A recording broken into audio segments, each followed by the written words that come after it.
কালে এবার যার বিয়ে হয়েছে সন্তান হয়নি 9 বছর ধরে খালি ডাক্তারখানায় ঘুরছে, ও বলছে বউ অত মজার জিনিস লয়, তার থেকে সন্তান আরো মজার জিনিস। যার সন্তান হয়েছে সে বলছে মাল টাকা পয়সা এইগুলোর পেছনে দর কি, ওগুলোর পেছনে দরবি, সিরিয়াল দিয়ে খালি ধোঁকা চলছে। শেষকালে যে কবরে চলে গেছে সেই দাদু কবরে শুয়ে শুয়ে বলছে ওগুলো সব ধোঁকা, আমল হচ্ছে আসল। ওগুলো সব ধোঁকা, আমল হচ্ছে আসল। আজকে আমরা এগুলো যতজন বসেছি ধোঁকাতে বসে আছি। কে সাকসেস, কে কে কে সফল হলো আর কে অসফল? এখানে একটা লোক হাত তুলে বলবে না যে আমি অসফল। সবাই মনে করে সফলতা। জি ভাই, কিন্তু সফল অসফল তো আল্লাহ বলবেন। সফলকে অসফলকে এটা একমাত্র আল্লাহ বলবেন। আমাদের ব্রেনে যা রয়েছে তা ধোঁকা ছাড়া দ্বিতীয় কিচ্ছু জিনিস আমাদের ব্রেনে নেই। আর একটা কথা বলি, আমি আয়াতের দিকে চলে যাব। আর একটা কথা খালি ছোট্ট মতো বলি, আয়াতের দিকে চলে যাব। অনেকে আছে ডিগ্রি নিয়ে আনন্দ হয়, দরকার। এটা আমি কোনো সময় বলবো দরকার নাই, এ কথা বলবো না।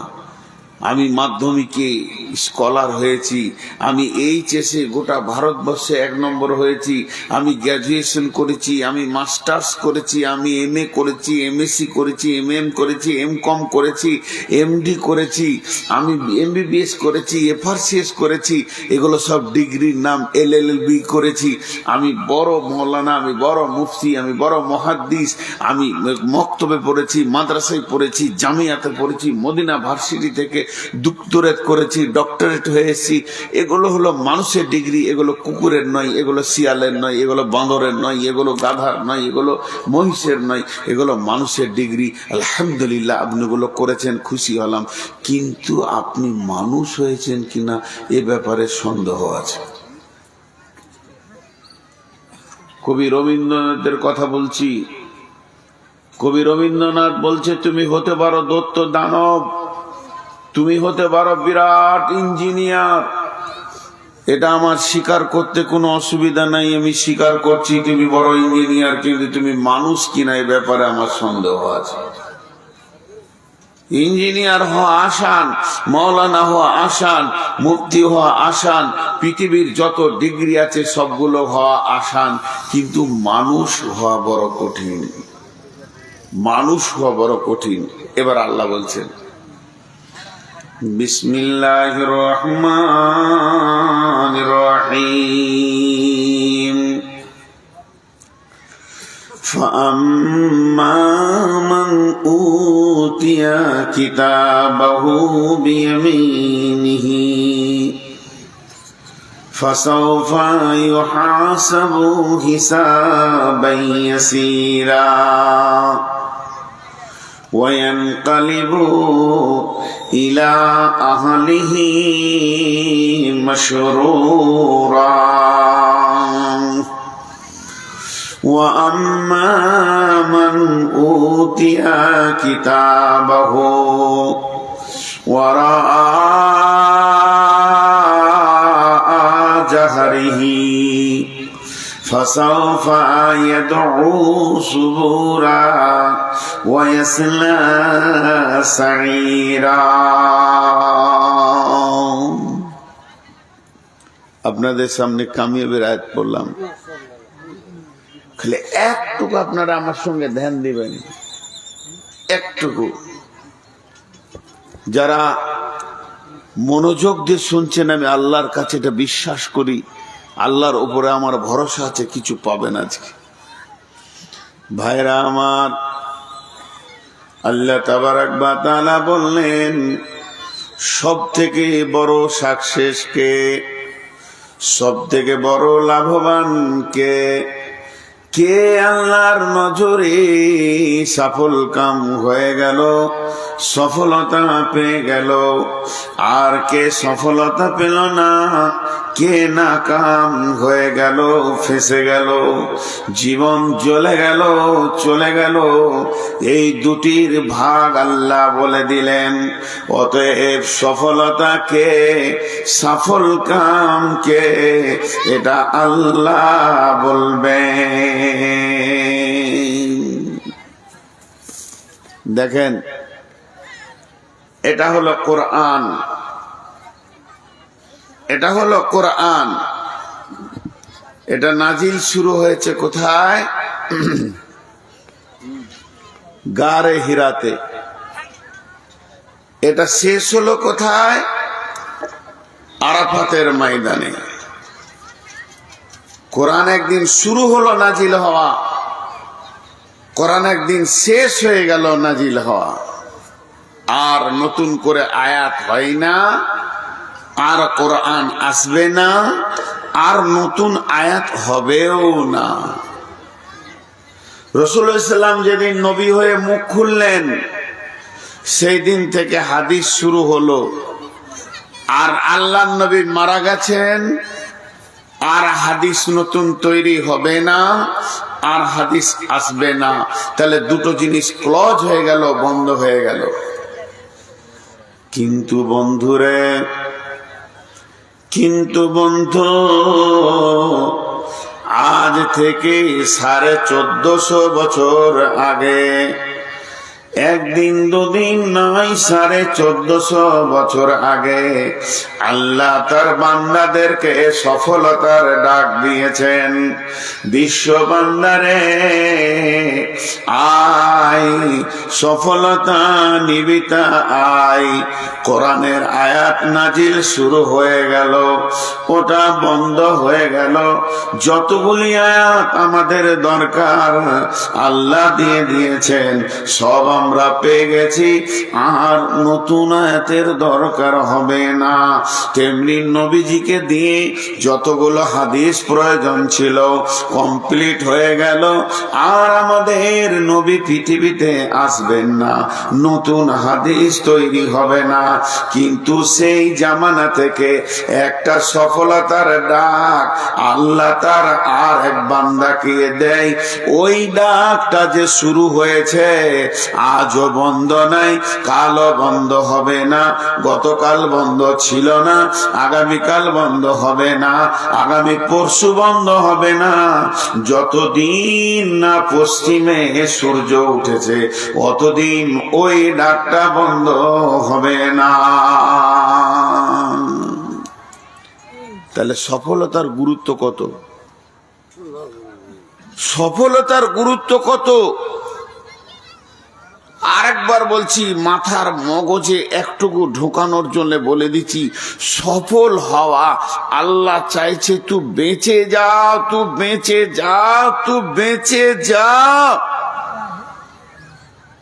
আল্লাহ নিজে চাইছেন। এর কত গুরুত্ব দিয়েছেন যে সফলতার ডাক প্রতিদিন আজও আছে। নবী চলে গেছেন দুনিয়া থেকে, নজুলে কোরআন স্টপ হয়ে গেছে, যা দরকার ছিল দিয়ে দিয়েছেন, রসুল যা বলার ছিল বলে চলে গেছেন। কিন্তু সফলতার ডাকটা পশ্চিম দিকে সূর্য ওঠা পর্যন্ত থাকবে। পানিটা দেন তো। আর আপনাদের মাইকম্যানকে বলেন একটু সাউন্ডটা বাড়ায়, তুই তো আমার কথা শুনছে না, দেন সাউন্ডটা বাড়াও। আমি ফুল সাউন্ডে কথা বলি, কিন্তু বাড়াচ্ছে না। ও ভাবছে তো পয়সাও দেবে না, কমিটি দিবে, কমিটি বললে বাড়াবো। জি, বক্সগুলো একটু সাউন্ড বাড়াবো, এখনো বাড়াচ্ছে না। আমি একটা জিনিস আপনাদের হাতগুলো ধরে বলছি, এই গুরুত্বটা একবার খালি মাথায় ভরেন। কত গুরুত্ব! প্রতিদিন আল্লাহ তার বান্দাকে বলে, আমার বান্দা বান্দীদেরকে ডেকে দে, তারা যেন সফল হয়ে যায়, তারা যেন বেঁচে যায়। কবার বলে? একবার নয়, দুবার নয়, 10 বার বলে। ফজরে 2 বার, জোহরে 2 বার, আসরে 2 বার, মাগরিবে 2 বার, ইশায়ে 2 বার। حي على الفلاح،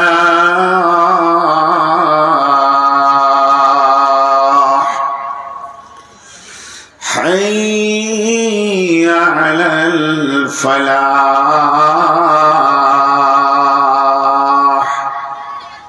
এটা যদি আমি বাংলায় বলি তো এই রকম হবে বাংলাতে, আয়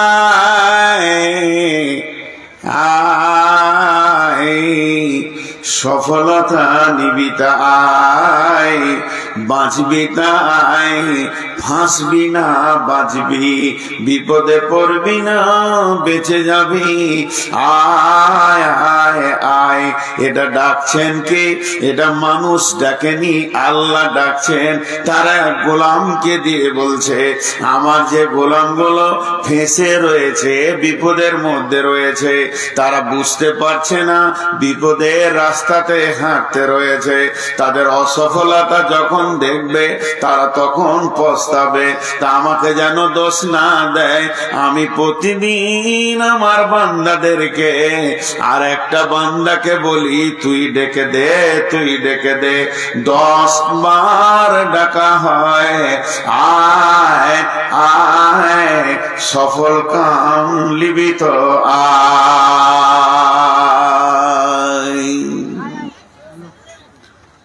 জি,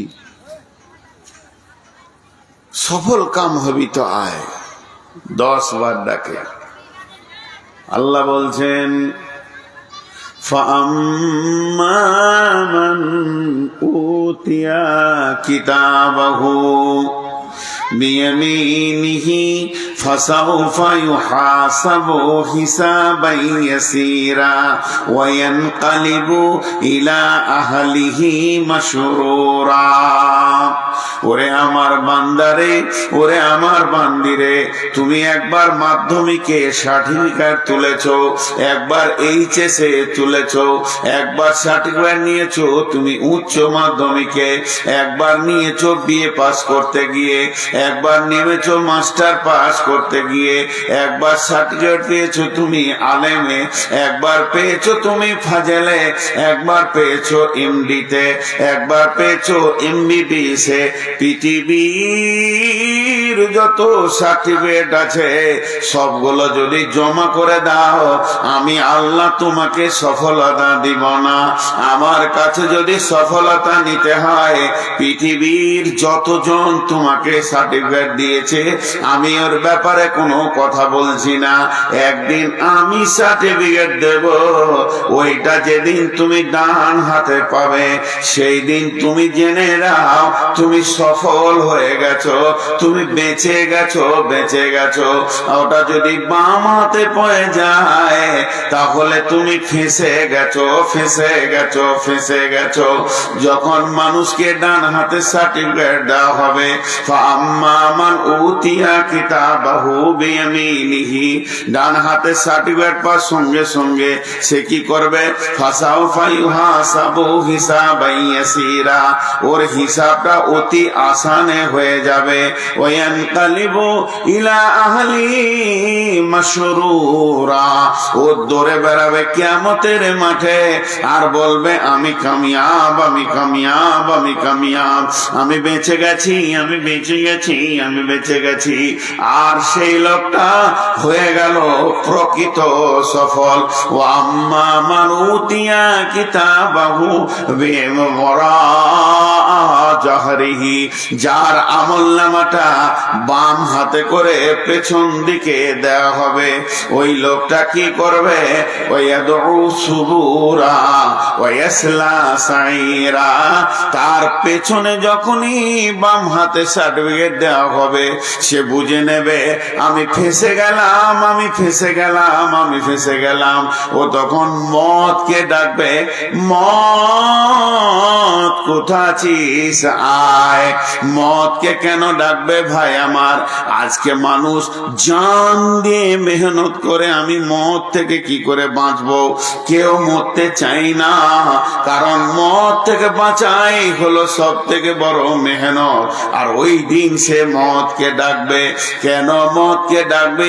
ওর মাথাতে একটা জিনিস ঢুকে আছে, আমি ছিলাম মা বাপের ভিতরে, স্ত্রীর কাছে, ছেলে মেয়ে নাতি পোতা জমি জমি জায়গার ভিতরে মত যেদিন এসেছে আমাকে ওখান থেকে তুলে নিয়ে স্থানান্তরিত করে দিয়েছে। সেই জমি জায়গার আমার কাছে নাই। এখন আমি আছি কিয়ামতের মাঠে, বাম হাতে সার্টিফিকেট পেয়েছি, সামনে জাহান্নাম আছে, আল্লাহর ফেরেশতা আছে, পুলসেরাত আছে, আমাকে তো জাহান্নামে ঢুকে যেতে হবে। তার থেকে যদি মত আর একবার আসে তো আমাকে অন্য জায়গায় ট্রান্সফার করে দেবে। এই নিয়তে সে মতকে ডাকবে। ওই সুবুরা, আল্লাহ বলছে যতবার ও মতকে ডাকবে মত আসবে না। ওয়াসলা সাইরা, ওর কাছে আসবে জাহান্নাম।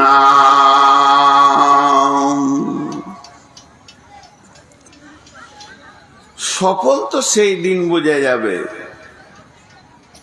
এটা মনে হয় ঈদগাহ। একজন বিরাট দার্শনিক লিখছেন, মুসলমানদের ঈদ হচ্ছে যখন তার পাটা জান্নাতের চৌকাটায় ঢুকবে, সেইটা ঈদ। আসল ঈদ সেইটা। জি, কথার মাঝে কথা বলতে বিরক্ত লাগে, বায়ানের ধ্যান কেটে যায়। 3টি কথা বলছি। এইখানটাকে রোড করেছে কটা ছেলেতে। 1 নম্বর। 2 নম্বর, মহিলা যে দাঁড়িয়েছে ওকে কে বসাবে? মহিলা মানুষ, ওকে কে বলবে বসো? এখানে কটা ছেলে দাঁড়িয়ে আছে, এরা যে কোন মানুষ, কোথা থেকে এসেছে, এদের বিবেক, এদের মাথায় একটা মগজ আছে, সেই মগজটা কি বলছে না যে তোরা বস? আর মহিলাদের ভিতর থেকে একজন এত লাইটের ভিতরেও লাইট মেরে দেখছে। আর ওই লাইটের কারণেই বদরুদ্দুজা রেকর্ড করতে দিছে না। ওই যে জ্বালিয়েছে লাইটটা, আমার মাথা এবার কটকট কটকট করে কাটছে। ওই লাইট আমি নিতে পারি না। কে ওকে বুঝাবে যে তোর লাইটটা বন্ধ কর? কমিটির কেউ আছেন, জান দে ওকে বুঝান। ওই লাইট আমি নিতে পারি না। আল্লাহ ওকে যে কোন জিনিস তৈরি করেছে আল্লাহ জানে। তো আমার দিকে ধ্যান দেন। একটা উদাহরণ দিচ্ছি, উদাহরণটা মন দিয়ে শুনবেন। আমি বলেছি আজকের বক্তব্য সব থেকে উঁচু বক্তব্য। সফল হওয়া, জান্নাত যাওয়াটাই তো মেন। তো একটা কসম দিচ্ছি, এগুলা ভালো করে শুনেন। এই যে আমার ডান পাশে বসে আছে এই ভাই, উদাহরণ দিচ্ছি, এটা মিশালটা বুঝবেন। আমাকে বলছে মৌলানা সাহেব একটা মিষ্টি খান। আমি বললাম খাবো না। তারপরে বলছে না খান খান। বলছি ভাই আমার তো অনেক সুগার, আমি মিষ্টি খাবো না। 2 বার ভালো করে বললাম। 3 বারে বারে বলছে না একটা খান। তখন আমাকে রাগ লেগে গেছে। বলছি তো আমি খাবো না, তো জোর করছো কেন তুমি? এবার 4 বারে বলে বলছে 1 পিস খান। আচ্ছা এবার রাগ কত লাগে? তখন আমি বলছি আল্লাহর কসম আমি মিষ্টি খাবো না। এই কসমটা যখন খেলাম, ওই লোক বুঝে নিলে রেগে গেছে, কসম করেছে আর খাবে না। তখন বলছে মিষ্টি প্লেট নিয়ে চলে যা। কবার কসম খেলাম? কবার? যা মুখ খুলে না। কবার? 1 বার। হ্যাঁ,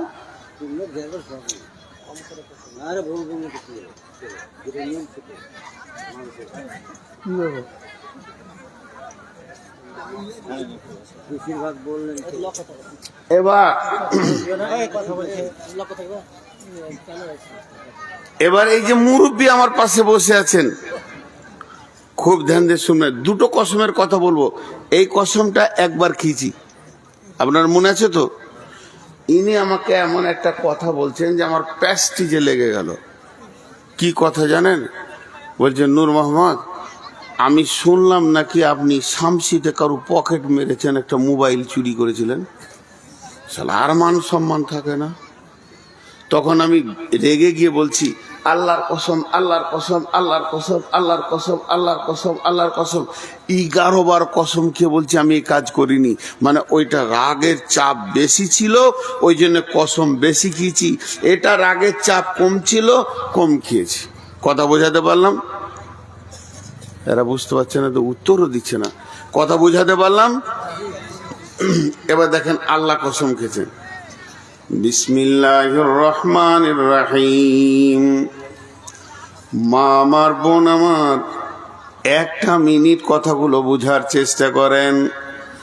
আল্লাহ এমন একজন, তিনি এক কসম না খেয়ে কোনো কথাকে একবার হুকুম করলে যথেষ্ট। কিন্তু আল্লাহ যদি এখন বলেন, আমি বুঝানোর জন্য বলছি, তোরা জালসাটাকে ভেঙে দিয়ে সবাই বাড়ি চলে যা, তাহলে আমার আর কথা বলা উচিত হবে না, আপনাদের বসে থাকা উচিত হবে না, এক্ষুনি উঠে চলে যেতে হবে। আল্লাহ এমন একজন মাবুদ, তার একটা হুকুম যথেষ্ট।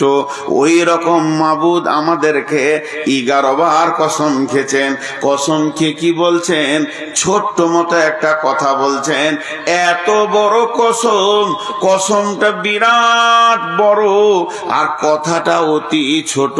তাহলে কথাটার ভিতরে কত গুরুত্ব আছে।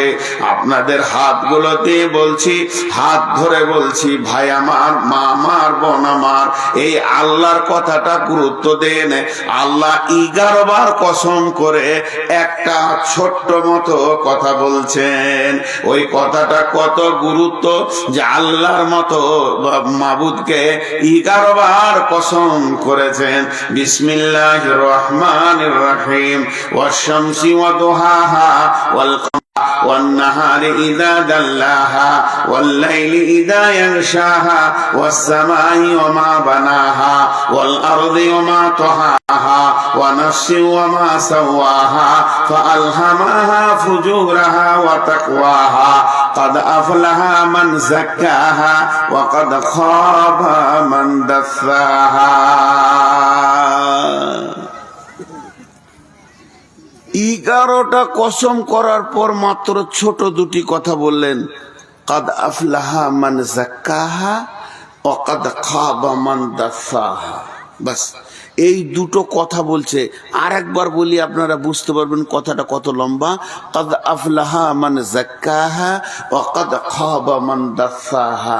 এই দুটি কথা বলার পেছনে আল্লাহ হা হা হা হা হা করে 11টা কসম খেলেন। আমি বলছি আল্লাহকে 11টা কসম খেয়েছেন, তার জন্য আল্লাহর ওই কথার চাপটা বেশি না। আল্লাহ একবার কসম খেলে যে চাপ, 11 বার খেলো এই চাপ।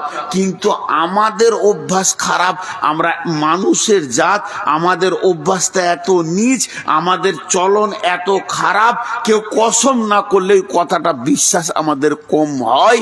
এই আমাদের ব্রেনটাকে ওয়াশ করার জন্য আল্লাহ 11 বার কসম খেয়েছে। তাহলে আপনাদের হাত দুটি ধরে আমি নূর মোহাম্মদ বলছি, এই 11 বার কসমটাকে আপনারাও গুরুত্ব দেন। তাহলে এই দুটো কথা কি কথা ছিল, কি এমন কথা যে আল্লাহ 11টা কসম খাচ্ছে? কসম কটা আর একবার শোনাবো।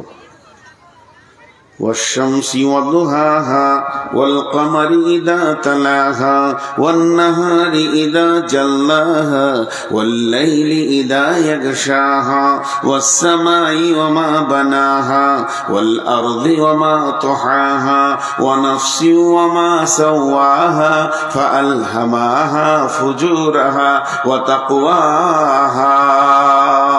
11টা কসমের পর আমার আল্লাহ বলছেন, কাদ আফলাহা মান যাক্কাহা ওয়া কাদ খাবা মান দাসাহা। মা তোর পায়ে ধরছি, মা বন্ধ কর লাইটটা। মা লক্ষ্মীরে তোর পায়ে ধরছি, মা বন্ধ কর। আর এখানে এক শয়তান এসে আবার হাজির হলো, ভিডিও করছে। ওই লাইট আমার মাথা ব্যথা হচ্ছে, আমি পড়ে যাবো এখন ঘুরে। হয় লাইট বন্ধ করতে বলে, নাহলে আমাকে ছেড়ে দেন। আর আমি পারছি না, আমার চোখে অসুখ আছে, আমি মোবাইলের লাইট নিতে পারবো না।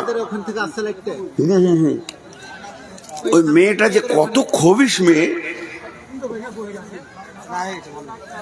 আর এখানে আবার একটা ব্যাটা ছেলে শুরু করেছে। এবার শুনেন, 11টা কসমের পর কথা দুটি কি? কথা দুটি কি?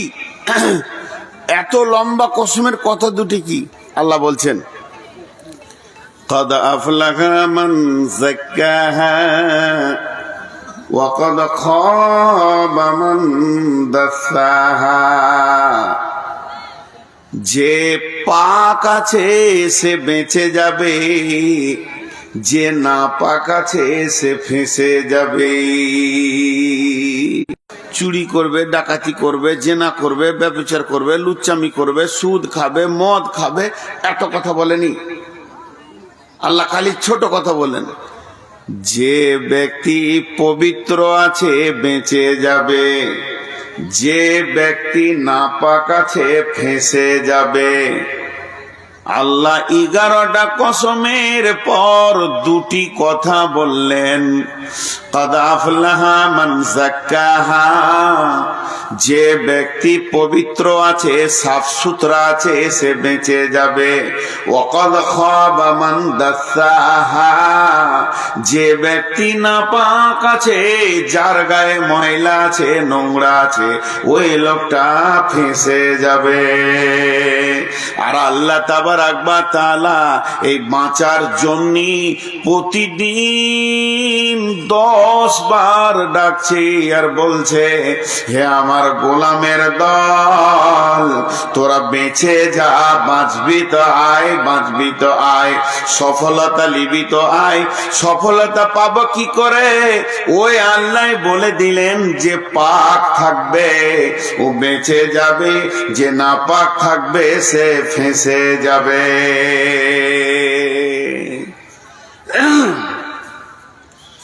বাঁচা আর ফাঁসা, এই দুটি কথা 2 মিনিট বলবো। বাঁচা আর ফাঁসা, কিরকম বাঁচা কিরকম ফাঁসা? আল্লাহ কিয়ামতের মাঠে বিচার নেবেন। ইন্না ইলাইনা ইয়াবাহুম সুম্মা ইন্না আলাইনা হিসাবাহুম, আমার কাছে ফিরে আসতেই হবে, হিসাব দিতেই হবে। আল্লাহ এমন ভাবে আমাদেরকে তৈরি করেছেন, বাইপাস কোনো রাস্তা নাই, মরার পরে সেই মাবুদের সামনে দাঁড়াতেই হবে। আল্লাহ নবী আলকামা বিন হারিসকে বলেছিলেন, আলকামা বিন হারিস, তুমি জেনে রাখো, এই ভব মেলা শেষ করে যার সামনে তোমাকে একদিন গিয়ে দাঁড়াতে হবে, তাকে তুমি ভয় করো। এই কথাটা তোমার মাথায় ভরো, মগজে ভরো, তুমি ব্রেনে ভরে লাও। ভব মেলা একদিন শেষ হবে, আর তোমাকে গিয়ে একজনের কাছে দাঁড়াতে হবে, তাকে তুমি ভয় করো। ওর পাশ দিয়ে এড়িয়ে যাব, আমাকে সামচি যদি এক রাস্তায় না যেতে দেন, তো আমি 20 খানা রাস্তা বার করে চলে যাব, মাঠে মাঠে হেঁটে চলে যাব। কিন্তু কিয়ামতের মাঠে উঠতে গেলে আল্লাহর সামনে দাঁড়াইতে হবে। তাহলে বাঁচা ফাঁসা কাকে বলে? একটুকু দেখাবো, হালকা, বেশি লয়। ওইটা নিয়ে 2 ঘন্টা বক্তব্য করা যায়, বাঁচার ফাঁসা। তো একটুকু দেখাবো। আল্লাহ বলছে, নূর মোহাম্মদ, তো জীবনে 2 কোটি টাকা ইনকাম করেছিস? হ্যাঁ করেছি। কোথা খরচা করলি বল? শুরু হয়ে গেল এবার খরচা। এবার আমি আল্লাহকে দেখাতে শুরু করেছি, দেখাতে দেখাতে দেখাতে আল্লাহ কোনোটাতে কেন বলছে না, তারপরে বল, তারপরে বল, তারপরে বল। এই করতে করতে 2 কোটি টাকার মধ্যে 1 কোটি টাকা 99,99,999 বলে দিলাম। এই করে খরচা করেছি। আল্লাহ আমাকে বললে না, কেন করেছিস? আমি মসজিদে দিয়েছি, মাদ্রাসাতে দিয়েছি, গোরস্থানে দিয়েছি, ঈদগাহে দিয়েছি, গরিবকে দিয়েছি, এতিমকে দিয়েছি, বিধবাকে দিয়েছি, রাস্তাঘাটে দিয়েছি, জনসাধারণকে দিয়েছি। আল্লাহ এখনো পর্যন্ত একবার বলেনি কেন দিলি বল। আর এত টাকা খরচা করার পর মাত্র একটা 5 টাকা পকেটে পড়েছিল, ওইটা নিয়ে আমি শামসি থেকে বাড়ি আসছিলাম, আর পূজার চাঁদা নেওয়ার জন্য হিন্দু ভাইরা আমাকে ঘেরে ধরেছে, আমি ওইটা ওকে দিয়ে দিলাম। আর তখনই আল্লাহ বলবে, কেনে দিলি বল।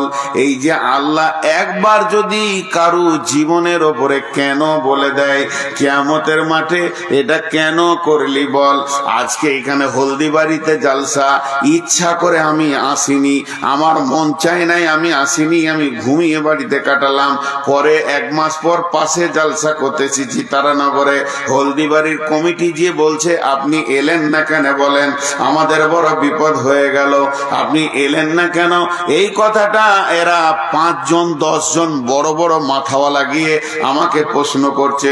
আমি একবারে মিথ্যা কথা বলে দিলাম, শ্বশুর মারা গেছিল, চাচা মারা গেছিল, নানা মারা গেছিল, এনাদের মুখ বন্ধ হয়ে গেল, কিছুই বলতে পারলো না।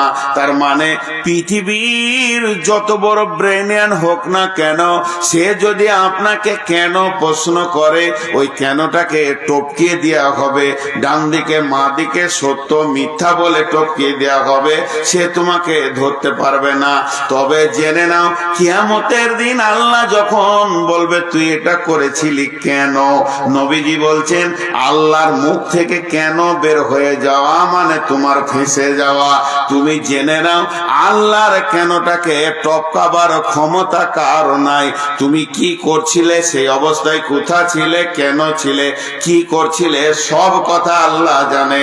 আল্লাহ যদি কোন মানুষের হিসাব নিতে নিতে নিতে নিতে বলে এটা করলি কেন বল, এ কেন বলবে, আল্লাহ রসুল বলছে তুমি নিশ্চিত হয়ে যাও, আর আগে তোমাকে বাড়তে হবে না।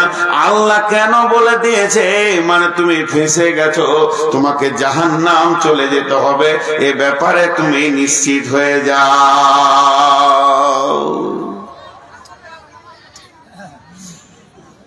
হ্যালো, এ ব্যাপারে তুমি নিশ্চিত হয়ে যাও। আল্লাহ তোমাকে কেন বলেছে, আর কারো অপেক্ষা করিও না, তুমি জাহান্নাম যাবে। হাজি, আজকে রোডে যদি একটা বাস অ্যাক্সিডেন্ট হয়, 50টা লোক বিপদে পড়লে 500 লোক দৌড়বে হু হু করে, আরে উদ্ধার করে, ওরে বার করে, ভিতরে লোক আছে বার করে, এটাকে টান ওটাকে টান, গাড়িটাকে হটা। 2টো ট্রেনের অ্যাক্সিডেন্ট হলে 2000 লোক বিপদে পড়লে 25,000 লোক এলাকার দৌড়বে, চল চল চল চল লোককে বাঁচাই। আর কিয়ামতকে বলা হয়েছে সব থেকে বড় বিপদের দিন। তার কারণ জানেন? তার কারণ হলো যে ফাঁসবে সে নিজেই উদ্ধার হবে, তার পেছনে হাত লাগানোর লোক কাউকে পাওয়া যাবে না।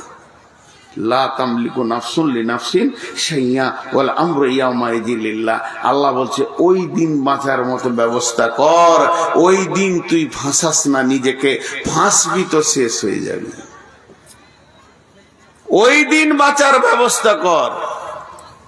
11টা কসম খেয়েছেন। কি বললেন ভাষাটা? ভালো প্রাঞ্জল সাদা বাংলায় বলছি, তুই পাক থাকবি বেঁচে যাবি, না পাক থাকবি ফেঁসে যাবি, জাহান্নাম চলে যাবি। বেঁচে যাবি মানে জান্নাত যাবি, ফেঁসে যাবি মানে জাহান্নাম যাবি। এত সহজ, এত সহজ। আর জলসালাই শেষ। যার কাছে যা টাকা আছে টেবিলে নামিয়ে দিয়ে ঘর চলে যা, আজকে চলে যান সবাই, আর আর জলসা নেই, জলসা শেষ কথা বলে দিলাম। আর জলসা করে কি করব? এখন কাজ শুরু হয়ে যাক। নিজের নিজে সব গোসলখানায় ঢুকে পড়েন, দামি দামি সাবান নিয়ে কচলে কচলে কচলে কচলে গালে কানে ঘাড়ে যেখানে যেখানে ময়লা আছে মা বোনেরা গোসলখানায় তুলবে, পুরুষেরা এখানে নদীতে পুকুরে যে যেখানে পারেন গোসল করেন। কারণ কেউ যদি বলে এত রাতে সব গোসল করতে কেন লাগলি রে, বলে আল্লাহ বলেছে যে পাক থাকবে বেঁচে যাবে, এই জন্য পাক হতে লেগেছি, এই জন্য পাক হতে লেগেছি। মা বোনেরাও বলবে আল্লাহ তো কোরআনে সূরা শামসে বলছেন যে যার শরীর পাক থাকবে সে বেঁচে যাবে, আর যে না পাক থাকবে ফেঁসে যাবে, ওই জন্য পাক হতে লেগেছি। অত সহজ কথা, অত সহজ কথা, অত সহজ। আম্মা জানাইসা বিশ্বনবীর কুমারী বিবি, একমাত্র আম্মা জানাইসা, তিনি নবীজিকে বলছেন ইয়া রাসূলুল্লাহ, আমাকে সব থেকে বড় পবিত্র ওহা শিখিয়ে দেন।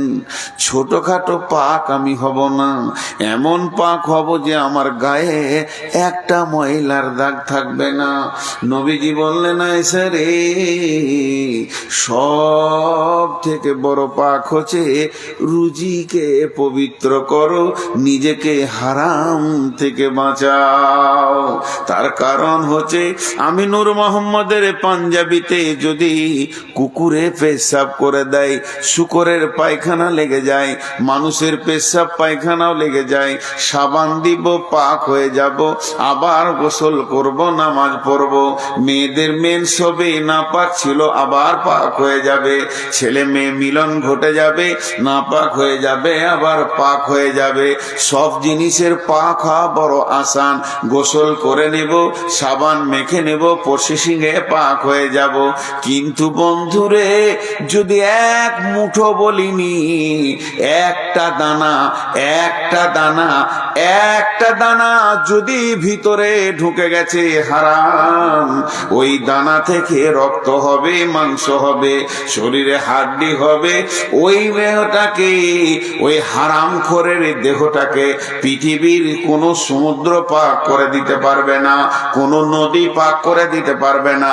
ওকে যদি সাবানের সার্ফের ফ্যাক্টরিতে ড্রাইলে ঘোরানো হয়, আর ভালো করে যদি কচলে ময়লা তুলে দেওয়া হয়, তাও ওকে কেউ পাক করে দিতে পারবে না। পৃথিবীর 7টা সমুদ্রে যদি ওকে ঘোরানো হয়, ওকে কেউ পাক করে দিতে পারবে না। ওই ব্যক্তিটা যার জিভ দিয়ে মুখ দিয়ে, যে মেয়েটার জিভ দিয়ে মুখ দিয়ে হারাম মাল পেটে ঢুকে গেছে, ওই দেহটাকে পাক করার জন্য পানি লাগবে না, সাবান লাগবে না, শুধু একটা জিনিসে ওটা পাক হবে, সেটা হচ্ছে আল্লাহর জাহান্নামের আগুন। যদি সোনাতে খাদ থাকে, আর ওই সোনাটাকে যদি সাবান দেওয়া হয়, গরম পানিতে ধোয়া হয়, রিঠে দিয়ে ধোয়া হয়, ওটাকে সগা দেওয়া হয়, ওটা চকচক চকচক করবে, আরো ভালো লাগবে। কিন্তু ওটা কোনদিন খাদটা বের হবে না। সোনার খাদ বের হওয়ার একটাই রাস্তা, সেটা জাহান্নামে, মানে এসিডার আগুন। যখন স্বর্ণকার এসিডার আগুন দেবে, ওর খাদ আলাদা হবে, সলিড আলাদা হবে। তেমনি কোন হারামখোর হারাম খেয়ে যদি পৃথিবী থেকে, দুনিয়া থেকে চলে যায়, কিয়ামতের মাঠে পৌঁছিয়ে যায়, ওকে পানি দিয়ে গোসল করে পাক করা যাবে না। ওকে পাক করার একটাই, ও যদি নামাজি পরেজগার দিনদার হয়, ও হচ্ছে একজন পাকা জর্দাখোর, গুটখাখোর, ও হচ্ছে সুদখোর, ও হচ্ছে মাতাল, ও হচ্ছে জুয়ারি। পৃথিবীর দাড়ি মারা থেকে নিয়ে, বেইমানি থেকে নিয়ে, পঞ্চায়েতের টাকা থেকে নিয়ে, ব্লকের টাকা থেকে নিয়ে, চারিদিক থেকে মেরে মুড়ে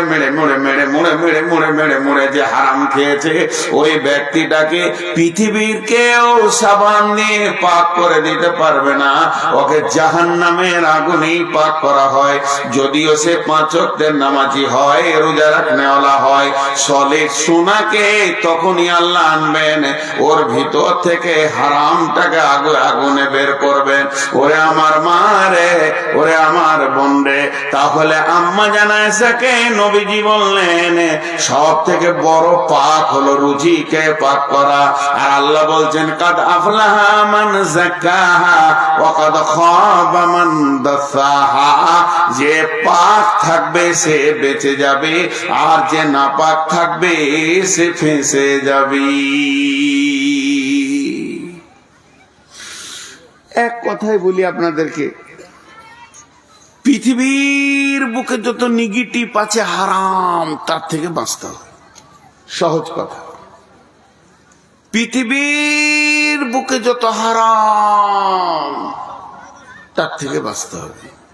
তোমাকে যদি কিয়ামতের মাঠে বাঁচতে হয়, এবার আল্লাহ 4টা কসম খেয়েছে। জিনিসগুলো গুরুত্ব দেন, আল্লাহ কসম খেয়েছে, মানুষ লয়। যে কসম খেয়ে কি বলছে জানেন? বিসমিল্লাহির রহমানির রহিম। ওয়াল ফাজরি ওয়া লায়ালিন আশরি ওয়াস শাফিঈ ওয়াল ওয়াতরি ওয়াল লাইলি ইযা ইয়াসরি হাল ফি যালিকা কাসামুল লিযি হিজরি হাল ফি যালিকা কাসামুল লিযি হিজরি হাল ফি যালিকা কাসামুল লিযি হিজরি। আল্লাহ এখানে 4টা কসম খেলেন। একটা ফজরের কসম খেলেন, আর একটা কসম খেলেন 10 রাতের, আর একটা কসম খেলেন জোড় বিজোড়ের, আর একটা কসম খেলেন চলমান রাত্রির। কসমগুলো কেন খেলেন? লম্বা তফসির করতে গেলে অনেক কথা চলে আসবে। প্রথমে কসম খেয়েছেন উদীয়মান সূর্য ফজরের। আল্লাহ ফজরের কসম করে বলছেন, বিশ্ব মানব রে, তোদেরকে আমি ফজরের কসম করে কথা বলছি। একটা বিবেকের চেতনাটা তুই খোল। তোর বিবেকের দরজায় যে হুড়কাটা লাগিয়ে দিয়েছিস, ছিটকিনিটা মেরে দিয়েছিস, তালাটা মেরে দিয়েছিস, ওটা একবার খোল। বিবেকটাকে আঁধার ঘরে রাখিস না, আলোতে নিয়ে আয়। তুই কি পাগলা বেনেছিস দিনের ব্যাপারে? দুনিয়ার ব্যাপারে তো তোকে আমি পাগলা দেখি না। ফজরের কসম করে আল্লাহ বলছেন, ফজরের কসম।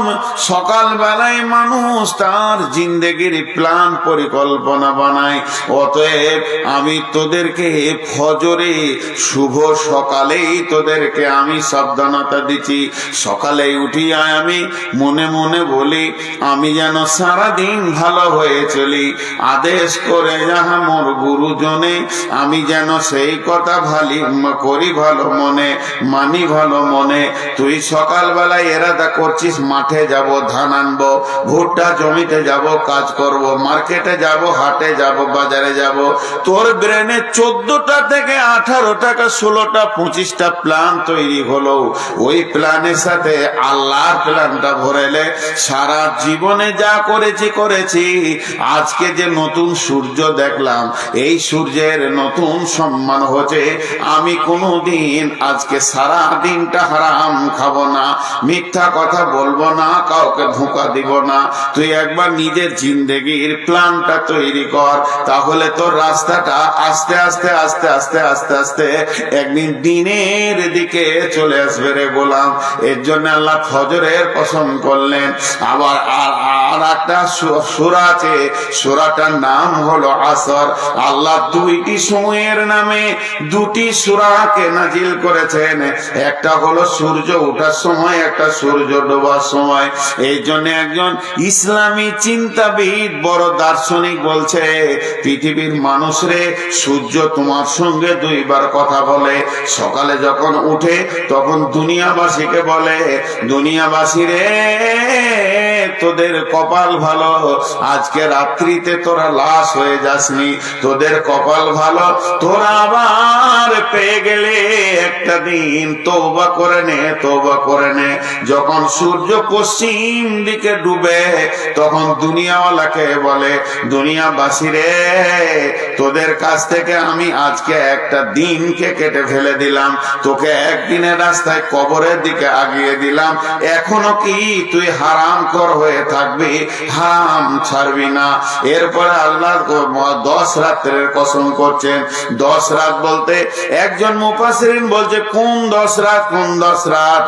উনি বলছেন মুহররমের প্রথম 10 রাত। মুহররমের 10 রাত কেন? এই মুহররম মাসে আল্লাহ আদমকে বানিয়েছেন। এই মুহররম মাসে আদমকে আল্লাহ দুনিয়াতে পাঠিয়েছেন। এই মুহররম মাসে আল্লাহ আদমকে এক জায়গায় হাওয়াকে জমা করেছেন।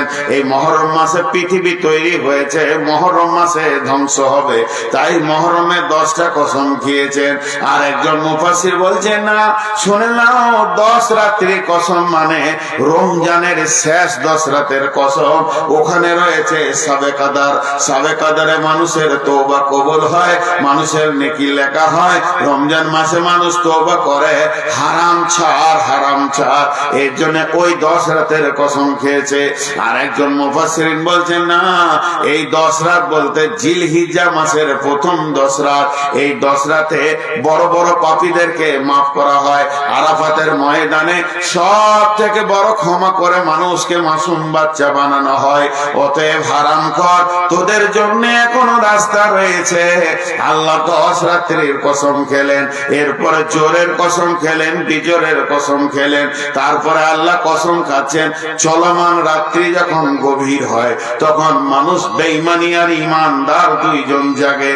ইমানদার জাগে তাহাজ্জুদ পড়ার জন্য, বেঈমান টেনশন জাগে ডাকাতি করার জন্য। অতএব ওই টাইমটা এত গুরুত্বপূর্ণ টাইম। একজন আল্লাহর কাছে কাঁদছে, আল্লাহ আমাকে জাহান্নাম থেকে বাঁচাও, আর একজন ছুরি নিয়ে রোডে ডাকাতি করছে, হারাম খাওয়ার ব্যবস্থা নিয়েছে।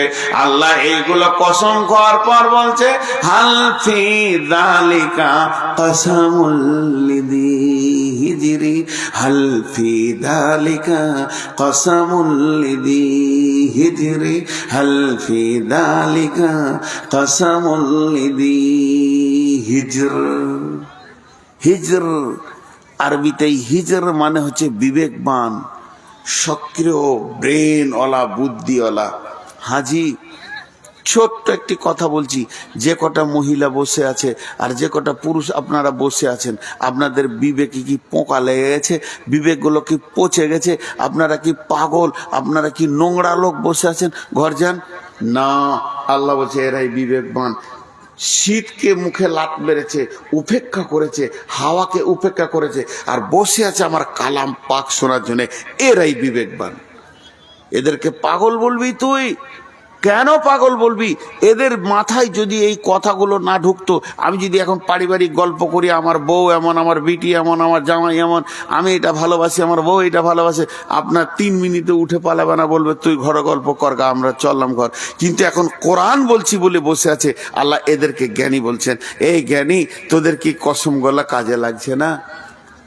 একটা আবার উদাহরণ দিব। কোনো কারণে এখানে একটা হইচই শুরু হয়ে গেল, হইচই, মারছে, তোর মার। খুব খেয়াল করেন আমার দিকে। আমি এর ভিতরে 4-5টা লোককে আগে থেকেই চিনি।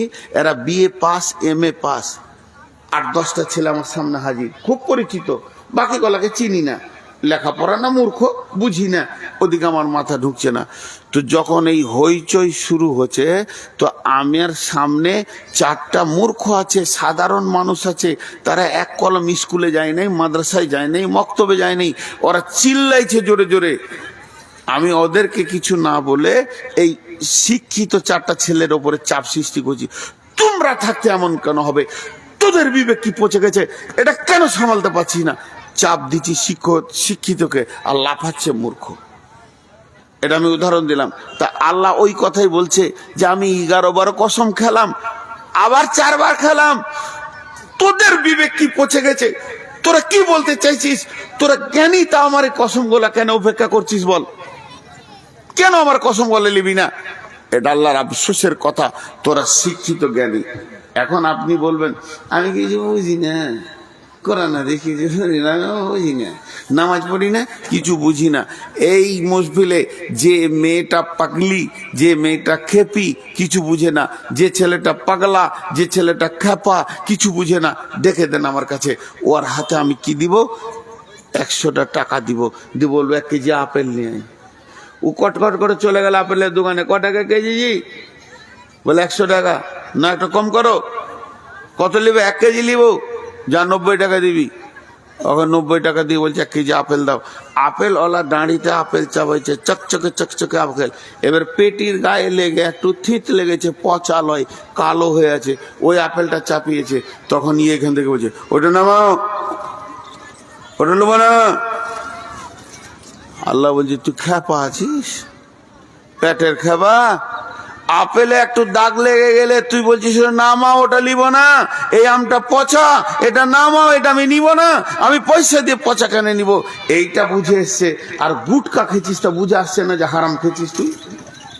হারাম হালাল তোর বুঝে আসছে না?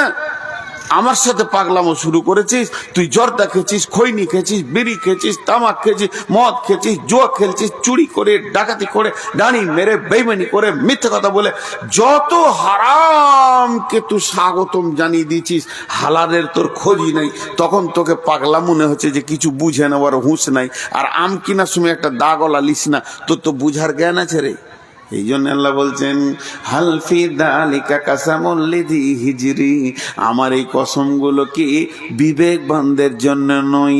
আর একজন মুফাসসির বলছে বিবেকবান কেন বললেন আল্লাহ, বিবেকবান কেন বললেন আল্লাহ? পৃথিবীর বুকে যতগুলো গাড়ি আছে সব গাড়ির একটা ব্রেক আছে। কত সুন্দর উদাহরণ দিয়েছে। একটা ট্যাক্সির ব্রেক আছে, মাইক্রো ব্রেক আছে, মারুতির ব্রেক আছে, সাইকেলের ব্রেক আছে, মোটরসাইকেলের ব্রেক আছে, ট্রেনের ব্রেক আছে, প্লেনের ব্রেক আছে, হেলিকপ্টারের ব্রেক আছে।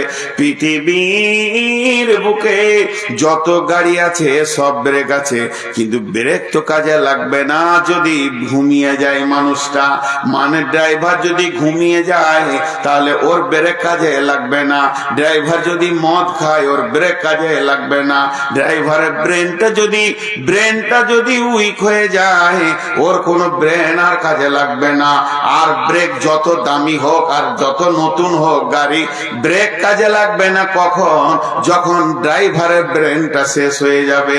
আল্লাহ তাবারাক ওয়া তাআলা বলছেন রোডে দৌড়তে একটা ট্রাক, মানে ড্রাইভার ঘুমিয়ে গেছে, ট্রাকটা তখন রোড ছেড়ে দিয়ে মানে সবজি মার্কেটে ঢুকে গেছে শামসিতে, আর মারমার করে হাজার লোককে মেরে দিয়ে চলে গেল।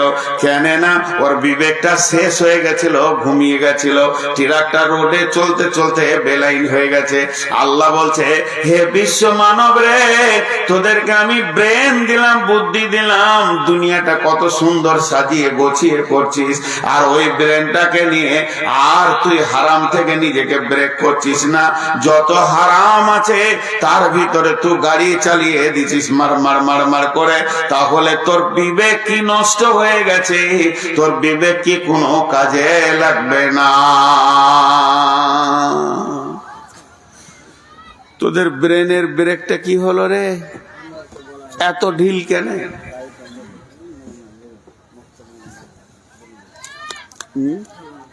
জি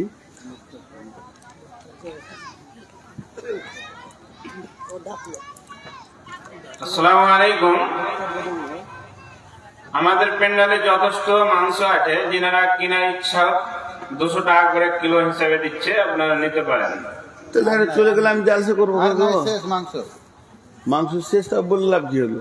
মাংস শেষ নাই, আর নাই রে বাপু। জি, নাই মাংস। আমি আপনাদের মুখ থেকে একটা ছোট্ট আওয়াজ শুনতে চাইছি। আমি যে বিষয়টা বলছি বুঝতে পারছেন তো? তুমি কামিয়াব কখন হবে? বিবেকটা কাজে লাগাও। দিয়ে যে সূরা বাকারার আয়াত পড়েছি, আল্লাহ কি বলছেন দেখেন এখানে। একদম সব গোস্ত কিনতে বের চলে গেল। যা, আর জালসাকে শুনবে? যান, দুজন গেল। যান, খরিদার যে দাঁড়িয়ে যান আপনারা। 3 জন গেল, 4 জন গেল। আর বলে লাভ হচ্ছে মাইকে বললেন যে মাংস আছে, আর মুখে বলছেন শেষ হয়ে গেছে। যান, আপনি যান, নাহলে পাবেন না শেষ গেলে।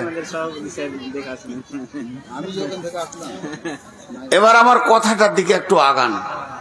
আল্লাহ রাস্তা দিচ্ছে। আমি আর বেশিক্ষণ থাকবো না, পুরো 12টায় শেষ করবো ইনশাআল্লাহ। আজকের ডেটেই শেষ করব, আগামী ডেট আমি নিব না। কিন্তু এই আয়াতগুলোকে ছোট ছোট করে তাফসীর করব, একটু ধ্যান দিয়ে শুনবেন। একবারে একটার সঙ্গে একটা কি সুন্দর গাঁথুনি। বিসমিল্লাহির রহমানির রহিম। আলিফ লাম মিম। যালিকাল কিতাবু লা রাইবা ফীহি হুদাল মুত্তাকিন আল্লাযীনা ইউমিনুনা বিল গায়বি ওয়া ইউকিমুনাস সালাতা ওয়া মিম্মা রাযাকনাহুম ينفقون والذين يؤمنون بما أنزل إليك وما أنزل من قبلك وبالآخرة هم يوقنون أولئك উলাইকা আলা হুদাম মির রাব্বিহিম ওয়া উলাইকা হুমুল মুফলিহুন। আপনারা যতই বলেন 12টা চালাবো, মানুষ উঠছে, ঠান্ডা বেড়েছে, আমি আপনাদেরকে কষ্ট বেশি টাইম দিচ্ছি না। একটু এই আয়াত কথার তর্জমা শুনেন। দেখেন, আমি এতক্ষণ যে কথা বললাম, যতগুলো কথা শুরু থেকে শেষ পর্যন্ত বললাম, আমি 1 মিনিটে মানে বলেনি। আল্লাহ বলছেন তোরা বেঁচে যা, বাঁচ। বারবার আল্লাহ মাইকে এলান করছে আজানের মাধ্যম দিয়ে, তোরা কামিয়াবির দিকে আয়, সফলতার দিকে আয়, অসফলতার দিকে থাকিস না, ওটা খারাপ। একদিন ফেসে যাবি, সেদিন তোর দিকে কেউ হাত বাড়ানো থাকবে না। আমি তোদেরকে ভালোবাসি, তার জন্য বার বার বার বার সফলতার ডাক দিচ্ছি। আল্লাহ এই ডাক দিতে দিতে শেষকালে 11টা কসম করে বললে তোরা বেঁচে যাবি। যদি পাক থাকিস আর না পাক থাকিস তো ফেসে যাবি, পাক হ। আবার 4টা কসম দিয়ে বললে তোরা বিবেকটাকে কাজে লাগা, দেখ কোনটা পাক কোনটা না পাক। যেমন একটা আপেল, একটা আম, একটা আঙ্গুর, একটা কলাকে চিনতে পারছিস, ওই রকম তুই চিনতে পারবি কোনটা পাক কোনটা না পাক। তোকে আমি বিবেক দিয়েছি, তুই বাঁচ বাঁচ। এটা আল্লাহ বারবার বললেন। এখন আল্লাহ বলছেন পৃথিবীর বুকে যে মানুষের ভিতরে 8টা গুণ আছে, পৃথিবীর ভিতরে যে মানুষের ভিতরে 8টা গুণ আছে, ওই লোকটা বেঁচে যাবে। সে 8টা গুণ আমি গুনিয়ে দিব মাত্র। বড় লম্বা তফসির করব না মারে বন্ডে, হাত দুটা ভরে ধরে বলি, বড় মহব্বতের সঙ্গে বলছি শুনেন। আলিফ লাম মিম, এটা হরফে মুকাত্তাআত। তারপরে আল্লাহ বলতেন যালিকাল কিতাবু লা রাইবা ফীহি। প্রথমে তোমাদেরকে এই গুণে গুণান্বিত হতে হবে। যদি সফলতা পেতে চাও, জান্নাতে যেতে চাও, আমার কালাম পাকটার উপরে কোন রকম সন্দেহ করবে না। এর মধ্যে কোনো সন্দেহ নাই, এটা সলিড কিতাব তোমাদের ভিতরে আমি দিয়েছি। যালিকাল কিতাবু লা রাইবা ফীহি, এই কিতাবটার ভিতরে কোনো সন্দেহ নাই। তার কারণ আল্লাহ চ্যালেঞ্জ দিয়েছেন, ওয়া ইন কুনতুম ফী রাইবিম মিম্মা নাযালনা আলা আবদিনা ফাতু বিসূরাতিন মিন মিসলিহি ওয়াদউ শুহাদাআকুম মিন দুনিল্লাহি ইন কুনতুম সাদিকিন। হে বিশ্ববাসী রে, যদি আমার কালাম পাকে তোমাদের সন্দেহ হয়, তবে আল্লাহকে বাদ দিয়ে তোমাদের যত বন্ধু বান্ধব জ্ঞান বিজ্ঞানী আছে তাদেরকে ডেকে নিয়েছে একটা ছোট্ট মতো সূরা আমার কালাম পাকের মতো লিখে দেখিয়ে দাও দেখি। তোমরা কোনদিন পারোনি আর পারবে না। ফাইল্লাম তাফআলু ওয়া লাম তাফআলু ফাত্তাকুন নার আল্লাতী ওয়াকুদুহান নাস ওয়াল হিজারা উইদ্দাত লিল কাফিরিন। তোমরা কোনদিন পারোনি আর পারবে না, তোমাদের জন্য জাহান্নাম রেডি রয়েছে।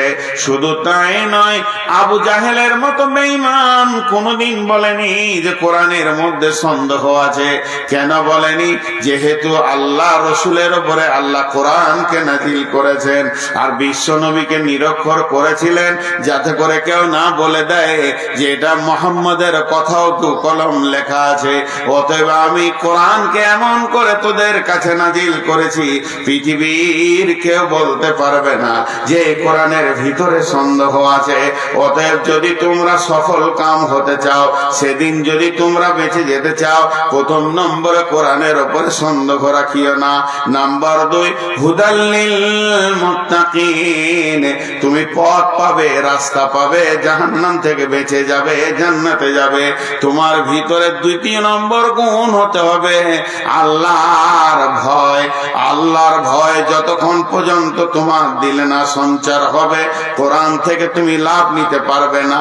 কোরআন থেকে লাভ নেবে ওই যার দিলে আল্লাহর ভয় আছে, ওই লোকটা কোরআন থেকে লাভ নিবে। আখ এমন একটা খাবার, কুসর এমন একটা খাবার, আখ এমন একটা খাবার, যার দাঁত আছে সে রস নিতে পারবে, যার দাঁত নাই সে রস নিতে পারবে না। তেমনি কোরআন এমন একটি হেদায়েতের কিতাব, যার ভিতরে আল্লাহর ভয় আছে কোরআন থেকে সে লাভ নিবে, যার ভিতরে আল্লাহর ভয় নাই সে কোরআন থেকে লাভ নিতে পারবে না। এর জন্য আল্লাহ বলেছেন হুদাল্লিল মুত্তাকিন আল্লাযীনা ইউমিনুনা বিল গায়বি। 3 নম্বরে গুণ হতে হবে, গায়বের উপরে ঈমান আনতে হবে। আল্লাহকে দেখলাম না, আছে, সত্য মেনে নিতে হবে। জাহান্নাম দেখলাম না, জান্নাত দেখলাম না, পুলসেরাত দেখলাম না, জাহান্নামের আগুন দেখলাম না, জান্নাতের নিয়ামত যে সাজানো আছে কোনোদিন দেখিনি, ফেরেশতা দেখলাম না। এই জিনিসগুলো গায়েবের উপরে যত জিনিস রয়েছে 100তে 100 ঈমান আনতে হবে। চোখে দেখার মতো বিশ্বাস করতে হবে আল্লাহ আছি, কবরে আযাব আছি, জান্নাত সত্য, জাহান্নাম সত্য, পুলসেরাত সত্য। এইভাবে ভাবে সমস্ত জিনিসের উপরে ঈমান আনতে হবে, নচেত তুমি নিজেকে কামিয়াবিতে পৌঁছাতে পারবে না।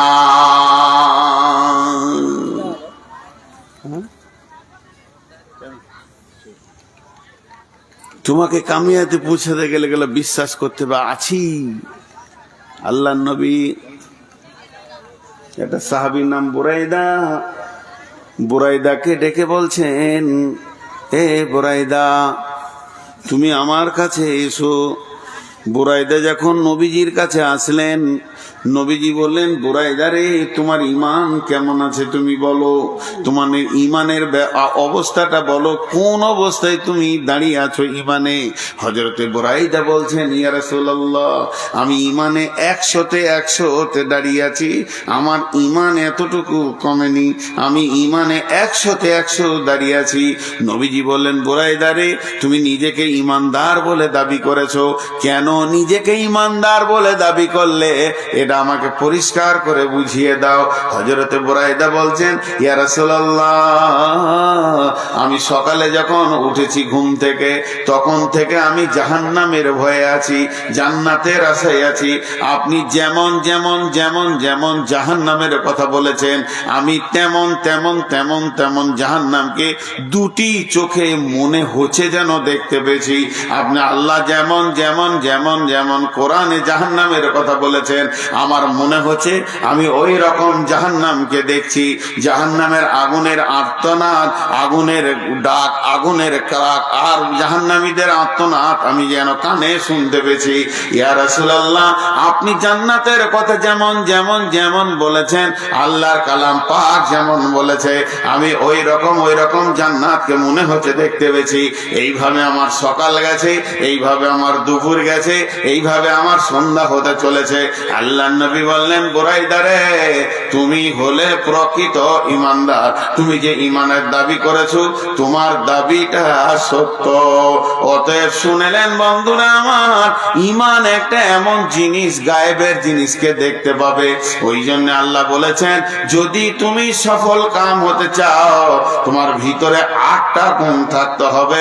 1 নম্বরে কিতাবটার উপরে সন্দেহ করা যাবে না। 2 নম্বরে হচ্ছে আল্লাহর ভয় তোমার ভিতরে থাকতে হবে। 3 নম্বরে গায়েবের উপরে বিশ্বাস থাকতে হবে। 4 নম্বরে আল্লাযীনা ইয়াকিমুনাস সালাতা, তোমাকে যেন আজান হলে নামাজের কাতারে পাওয়া যায়। মুসলমান বেনামাজি, মুমিন বেনামাজি হতে পারে না, আর বেনামাজি মুমিন হতে পারে না, মুমিন বেনামাজি হতে পারে না, বেনামাজি মুমিন হতে পারে না, মুমিন বেনামাজি হতে পারে না, বেনামাজি মুমিন হতে পারে না। মুমিনের দ্বারা বড় বড় গুনাহ ভুলবশত হয়ে যেতে পারে, মুমিনের দ্বারা বড় বড় গুনাহ ভুলবশত হয়ে যেতে পারে, কিন্তু শুনেলেন নামাজ ছাড়ার মতো গুনাহ সে জীবনেও করবে না। মুমিনের দ্বারা ভুলবশত বড় বড় গুনাহ হয়ে যেতে পারে, মুমিন কোনদিন নামাজ ছাড়ার মতো গুনাহ করবে না। আবার কাফেরের দ্বারা বড় বড় নেকি হয়ে যেতে পারে, বড় বড় দান খয়রাত খেরাত হয়ে যেতে পারে, নামাজ পড়ার মতো নেকিটা সে সারা জীবনে করতে পারবে না। আল্লাহ তাবারক ওয়া তাআলা বলছেন, প্রথম নম্বরে এই কিতাবে কোনো সন্দেহ আনা যাবে না, 2 নম্বরে আল্লাহর ভয় দিলে রাখতে হবে, আর 3 নম্বরে হলো তোমার গায়েবের উপরে ঈমান রাখতে হবে, 4 নম্বরে হলো ওয়ায়ুকিমুনাস সালাতা, তোমাকে নামাজ আদায় করতে হবে।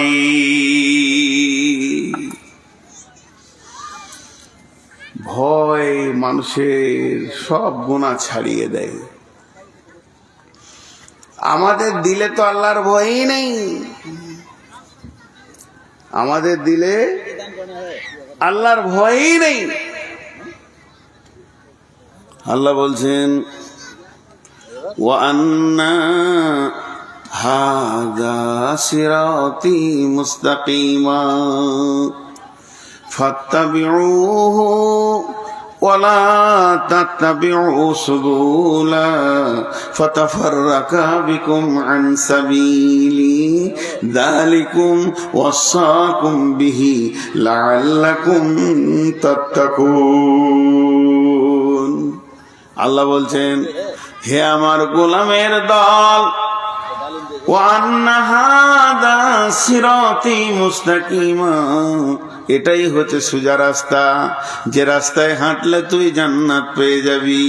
ফাত্তাবিউহু, ওই রাস্তাতে তুমি চলতে থাকো, চলতে থাকো, চলতে থাকো।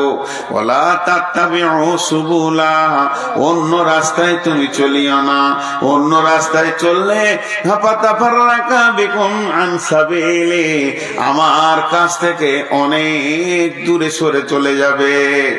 ফাতাফাররাকা বিকুম আন সাবিলি, আমার কাছ থেকে বহু দূর সরে যাবে। যালিকুম ওয়াসাকুম বিহি লাআল্লাকুম তাত্তাকুন, এইটা আমি তোমাদেরকে ওসিয়ত করলাম, আমি আল্লাহ তোমাদেরকে হেদায়েতের কথা বললাম, বেঁচে যাওয়ার কথা করলাম, যদি তুমি ভীত হও তো বুঝতে পারবে। যার ভয় আছে সে আল্লাহর কাছ থেকে সবকিছু নিতে পারবে, যার জীবনে ভয় নাই সে আল্লাহর কাছ থেকে কিছুই নিতে পারবে না। ভয় এত বড় একটা নিয়ামত, ভয়। জি, হযরত আলী বলছে যে ভয় হচ্ছে এমন একটা নিয়ামত যা মানুষকে হেদায়েতের রাস্তায় তুলে দেয়। ভয় 2 রকম, খৌফ মানে ভয়, খাশিয়া মানে ভয়। ভয় 2 রকম, একটা হচ্ছে জান বাঁচানো ভয়, আর একটা হচ্ছে শ্রদ্ধার ভয়। শ্রদ্ধা, মাস্টার আব্বা সামনে এসেছে, কোনো বড় ব্যক্তি দেখে ভয় লাগছে, এটা শ্রদ্ধাজনিত ভয়। আর একটা হচ্ছে জান বাঁচানোর ভয়। একটা ভয় লাগে আব্বাকে, বাপকে, আর একটা ভয় লাগে বাঘকে। বাঘ দেখলেও ভয়, আব্বাকে দেখলেও ভয়। বাঁচার রাস্তা কি?